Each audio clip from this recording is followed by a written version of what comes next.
To be like Jesus, Daily Devotional by Ellen G. White. Rich blessings from a Sabbath for the land. August 24th. 6 years thou shalt sow thy field, and 6 years thou shalt prune thy vineyard, and gather in the fruits thereof. But in the 7th year shall be a Sabbath of rest unto the land, a Sabbath for the Lord. Thou shalt neither sow thy field nor prune thy vineyard. Leviticus chapter 25, verses 3 and 4.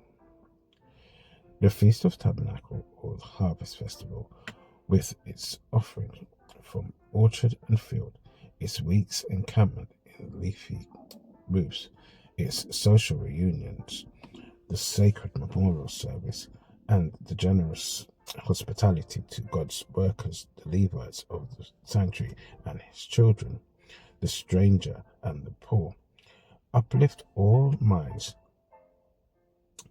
in gratitude to him who has crowned the year with his goodness and whose path dropped fatness. By the devout in Israel, fully a month of every year was occupied in this way. It was a period free from care and labor, and almost wholly devoted in the truest sense to the purpose of education. In apportioning the inheritance of his people, it was God's purpose to teach them, and through them, the people of after generations, correct principles concerning ownership of land.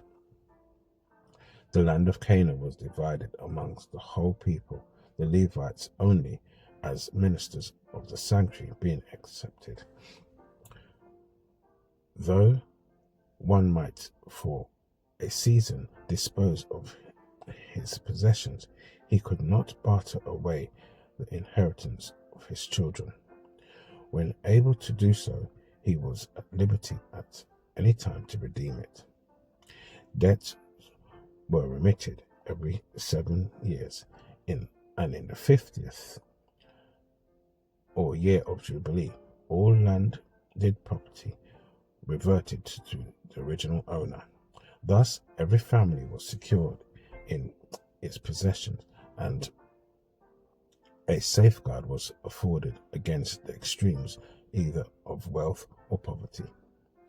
By the distribution of the land among the people, God provided for them, as for the dwellers in Eden, the occupation most favorable to development, the care of plants and animals.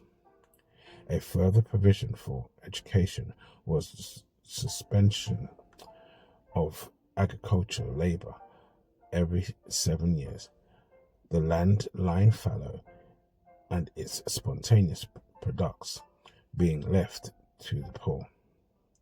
Thus was given opportunity for more extensive study. The social interaction and worship for the exercise of benevolence, so often crowded out by life's cares and labors. Were the principles of God's law regarded the distribution of property carried out in the world today, how different would the conditions of the people be? This is your daily devotion.